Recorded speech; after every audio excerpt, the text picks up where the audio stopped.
Good morning. તો અહીંયા જો સવારમાં આણંદ જવાની તૈયારી થઈ રહી છે. વીરુ હા વીરુ ગુડ મોર્નિંગ. હેપાજી જજો જય શ્રી કૃષ્ણ.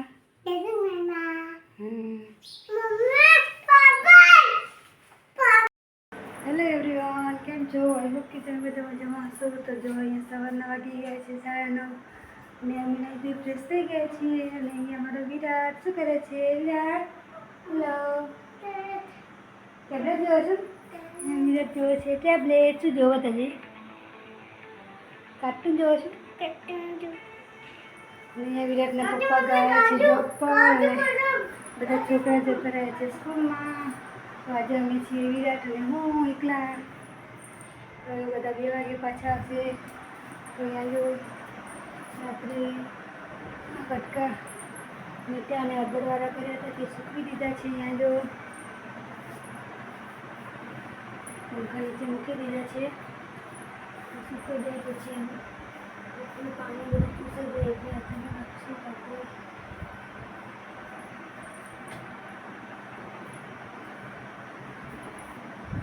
તો અહીંયા જો જ્યુસ આજે તો બની ગયો છે ખજૂરનો, કેમ કે ખજૂર આવી ગઈ છે પાછું. હજુ લાગે મેનુ કરી નાખશે પીવામાં. અને અહીંયા જો પોપટ માટે ખાવાનું તૈયાર છે. ઘોર રાતના પલળ્યા છે.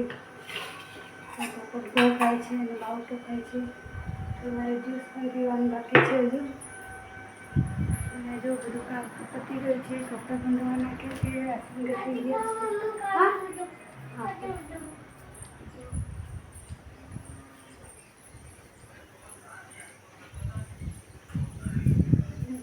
બધા રમકડા કાઢીને મૂકી દીધા છે.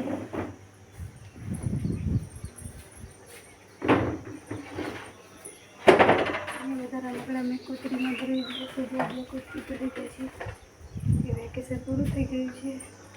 તો હવે રમકડા પર પોતાના ઠેકાને મૂકી દઈશું. કપડાં પણ ધોવાઈ ગયા છે.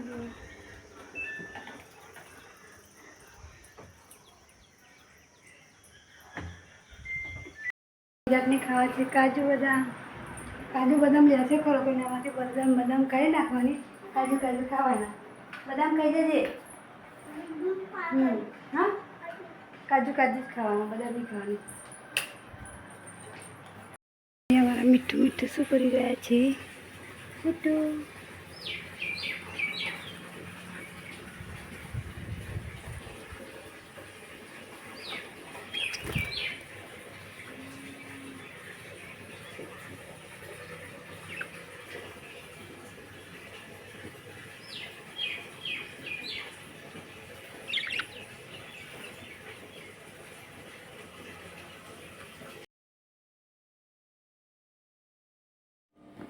તો અહીંયા હું આવી ગઈ છું જો પોતું કરવા માટે. તો પહેલાં પોતું કરી લઉં પછી બીજું બધું કામ કરીશ, કેમ કે કચરો કાઢ્યા પછી તરત પોતું કરી લેવું પડે છે. પછી કચરો પડી જાય એટલે પાછું ફરીથી વાળવું પડે છે, ફરી પોતું કરવું પડે છે. એટલે કચરો મેં કાઢી લીધો છે. તો અહીંયા સાથે સાથે હું પોતું પણ કરી લઈશ. તો અંદરથી બધેથી મેં પોતું કરી લીધું છે. અને અહીંયા હું આવી ગઈ છું બહાર. બહારથી પણ હું પોતું કરી લઈશ. તો અહીંયા જો હું પોતું કરી રહી છું અને મારે હજુ કપડાં પણ ધોવાના બાકી છે. તો જો મેં પોતું કરી લીધું છે અને અહીંયા હું આવી ગઈ છું ચોકડીમાં. તો પોતું એવું બધું સરસ ધોઈને અહીંયા મૂકી દઈશું. કપડાં મશીનમાં નાખી દીધા છે મેં કપડાં ધોવા માટે. તો અહીંયા થોડા કપડાં હાથે ધોવાના છે તે હું ધોઈ નાખીશ, કેમ કે વિરાટના પપ્પાનું શર્ટ છે, બંડી છે, એ બધું હું મશીનમાં નથી નાખતી, કેમ કે કિસ્સા એવું મશીનમાં ફાટી જતું હોય છે. તો એ બધે હું હાથે જ ધોઈ કાઢું છું. તો અહીંયા ડબ્બો ધોવાનું બાકી છે. રાત્રે ધોવા માટે કેરી કાપી દીધી. કટકા અંદર ભરેલા હતા તો તે સૂકવી દીધા છે. તો તે ડબ્બો અહીંયા ધોઈ રહી છું હું. ડબ્બો ધોઈને પછી 2-3 કપડાં પડ્યા છે તે ધોઈ નાખીશ. બીજા બધા મેં મશીનમાં નાખી દીધા છે. તો જો અહીંયા હું ડબ્બો ધોઈ રહી છું અને કપડાં પણ સાથે સાથે ધોઈ લઈશ.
તો કપડાં મારા ધોવાઈ ગયા છે અને અહીંયા જો હું ધાબા પર આવી ગઈ છું કપડાં સુકાવવા માટે.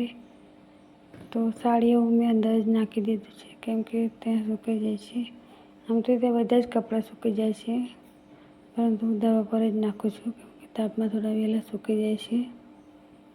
તો અહીંયા જો મેં બધા કપડાં અહીંયા ધાબા પર નાખી દીધા છે, એટલે કે નાખી રહી છું. પવન પણ અહીંયા જો કેટલો સરસ આવે છે, એટલે પવનથી જ કપડાં સુકાઈ જાય છે. પરંતુ પવનથી કપડાં ઉડી પણ હો જાય છે, તો ક્લિપ તો મારી જ પડે છે. અમુક તો ક્લિપ મારેલી હોય તો પણ ઉડી જાય છે, એટલો પવન આવે છે.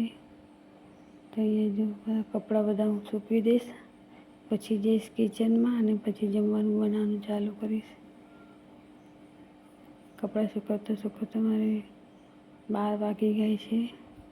તો 12 વાગે હું જમવાનું બનાવીશ. જમવાનું બની જાય ત્યાં સુધી બાળકો અને વિરાટના પપ્પા પણ આવી જાય. તો જો હું અહીંયા આવી ગઈ છું કિચનમાં. તો આજે બનાવવાનું છે ગવારસિંગનું શાક. તો ગવારસિંગ મેં સાફ કરીને મૂકી દીધી છે. તો જો અહીંયા કુકર મૂકી દીધું છે અને તેમાં તેલ અને રાઈ નાખી દીધી છે. તો પછી હું ગવારસિંગ નાખી દઈશ અને ઉપરથી લસણવાળી ચટણી નાખી દઈશ, હળદર, મીઠું અને થોડું પાણી રેડીને ચડવા દઈશ.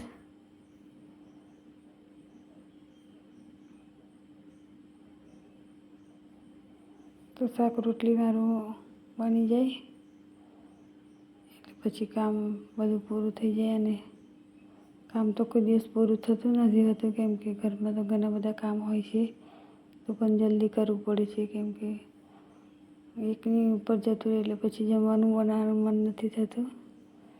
તો 1 વાગ્યા સુધી ખાવાનું મળી જાય તો સારું છે. અને ત્યાં સુધી બાળકોને વિરાટના પપ્પા પણ આવી જાય છે. તો જો અહીંયા મારું શાક મેં વઘાર કરી દીધો છે અને કુકરનું ઢાંકણ ઢાંકીને હું મૂકી દઈશ. તો એ લોટ પણ એક બાજુ હું બાંધી દઈશ, તો સાથે સાથે રોટલી પણ મળી જાય. અને વચ્ચે વચ્ચે મારે વિરાટને પણ જોવાનું હોય છે કેમ કે વિરાટ ઘડીએ ઘડીએ બોલાવતો હોય છે અને કંઈક ને કંઈક જોઈતું હોય છે. તો એ વિરાટ એકલો પડી ગયો છે એટલે મમ્મીને બોલાય કરે છે કેમ કે બાળકો હતા તો બાળકો સાથે રમ્યા કરતો હતો. તો હવે વિરાટ ફોન જોયા કરે છે અને મારી સાથે વાતચીત કર્યા કરે છે અને બોલાય કરે છે, આમ કરું તેમ કરું. તો અહીંયા વિરાટ જોડે હું જતી રહી છું કેમ કે વિરાટ બોલાવી રહે છે. 2 મિનિટે વિરાટ મને બોલાવતો હોય છે એટલે કામ મૂકીને પાછું જવું પડતું હોય છે, એટલા માટે થોડુંક મોડું થઈ જાય છે. તો અહીંયા મેં શાક બનાવવા માટે મૂકી દીધું છે.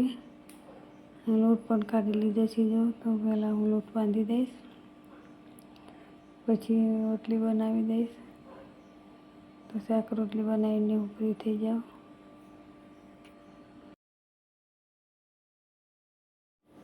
તો અહીંયા લોટ મારો બંધાઈ ગયો છે.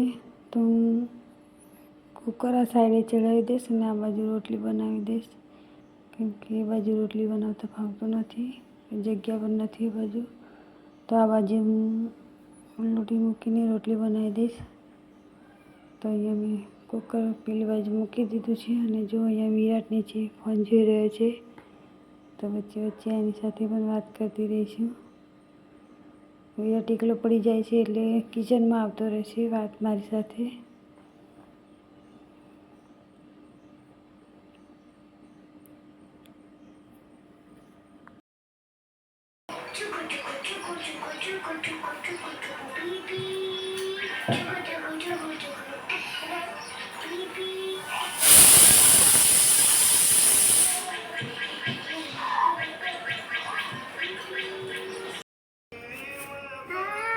તો એ વિરાટના પપ્પા આવી ગયા છે. તો 12:30 વાગી ગયા છે. તો 12:30 વાગ્યા તો શું લાવી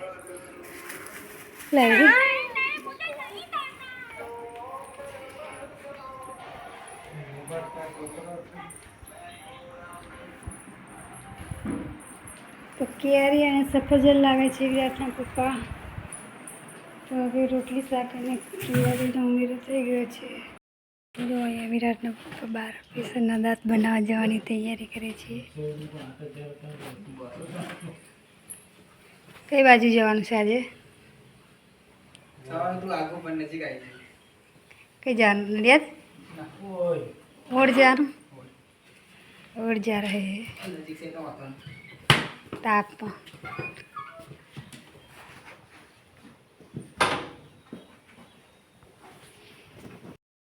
બાળકો સ્કૂલમાંથી આવીને જો આરામ કરી રહ્યા છે અને ચિંટુ ફોન જોઈ રહ્યો છે.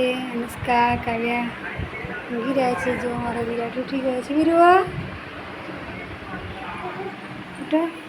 વિરાટના પપ્પા પણ આવી ગયા છે. જો આવીને હિંચકામાં સૂઈ ગયા છે તાપમાં આવીને.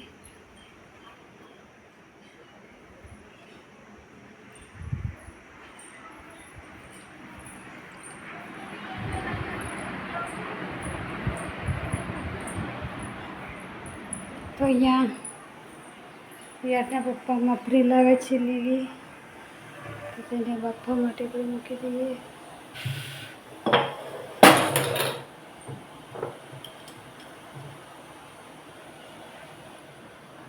થોડું મીઠું નાખી દઈએ અને થોડી હળદર નાખી દઈએ.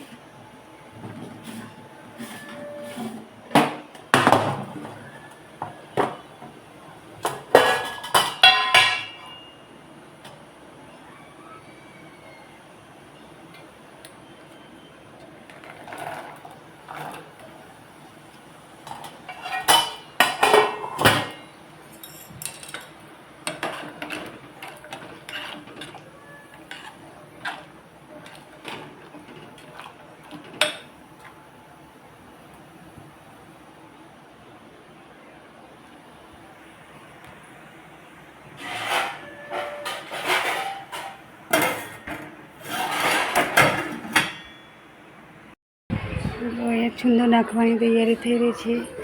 તો ક્યારે સુલાઈ રહી છે.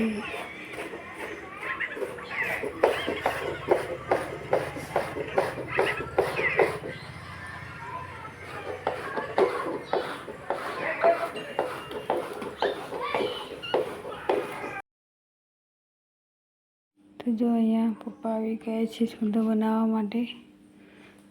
તો વિરાટના પપ્પા અહીંયા બધું સામાન લાવીને આપે છે અને દાદા બનાવી રહ્યા છે.